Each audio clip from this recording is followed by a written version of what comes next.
Sam Prakel, so we were just joking. Normally, running 350 in the mile for an American would be a very big deal, but today it's like maybe the number 3 story. I mean, how are you feeling about that right now? It's still a big deal to me. Yeah. I don't mind being overshadowed by Johnny and Kajelka. I guess it was a fun race to be in, and I was happy to be included.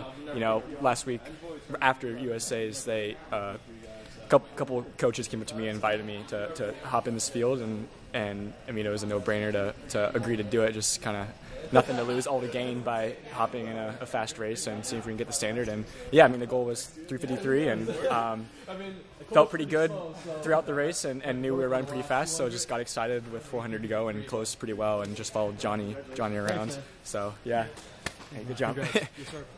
I mean, did you think coming in 350, was that a number that crossed your mind? No, I mean, I knew I was really strong. You know, I had a really good fall, most mileage I've ever done, but like hadn't been racing too well. You know, Millrose wasn't my race, and I mean, even the workouts kind of felt sluggish, and but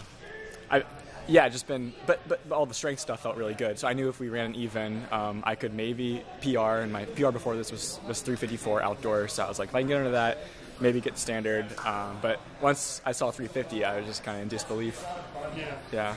So did you run? You ran USA's last week, right? I did. Yeah. How did that go? I got 4th in the mile, and I just kind of took it with 700 to go, knowing I was strong and didn't have that close that I wanted to have. Yeah.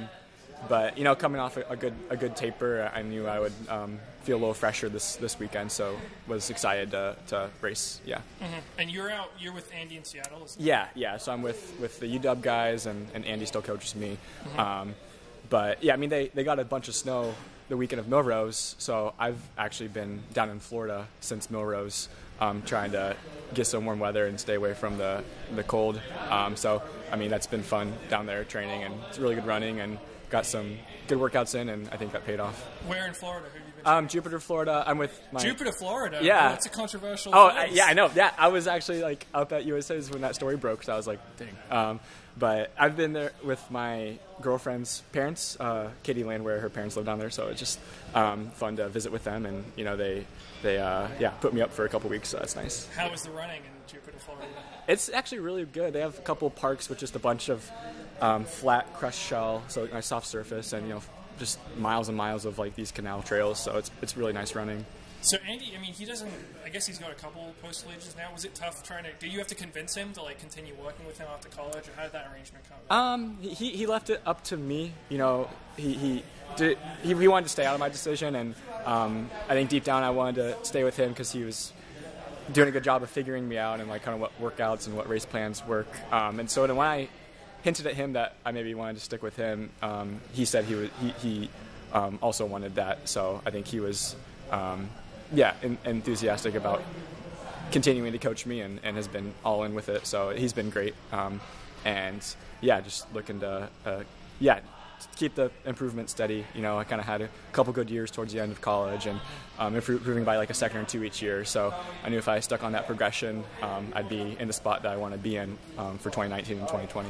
Have you done anything different to like sort of I mean, because you chopped off 4 seconds, you said PR. Have you done anything this season that's really contributed to that leap, or what do you think? If anything, it was the fall. You know, in college I was like 70 miles a week, and last fall, I mean, I was like over 80 each week, and not having to run cross country I was able to kind of get more and more work in, and I think just getting really strong in the fall and doing the longest long runs I've ever done.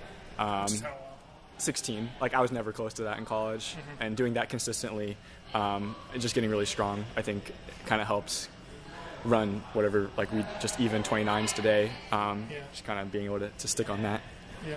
And does this change how you think about yourself in terms of what you can accomplish the rest of the year? I think I had something like this in me last summer. I just couldn't get in to, like, I was trying to get into like the London Diamond League or another Fast 15 in Europe, but just couldn't. And I knew I was in better shape than what I ran. It was like 354 or 336 last year. I knew I was in better shape than that. So it was just a matter of getting in the right race. So I always had this confidence in myself, and it's nice that I can finally validate it, but I think nothing really changes on my side. I just gotta continue to work hard and see where it takes me. And you take some time off after this? What's your plans from here? Yeah. I mean, I gotta connect with Coach Powell on that, but we'll take a down week or two, and I mean, it's a long summer, so kind of reset from here. Cool. All right. Well, congrats, man. Really impressive stuff. Thank you.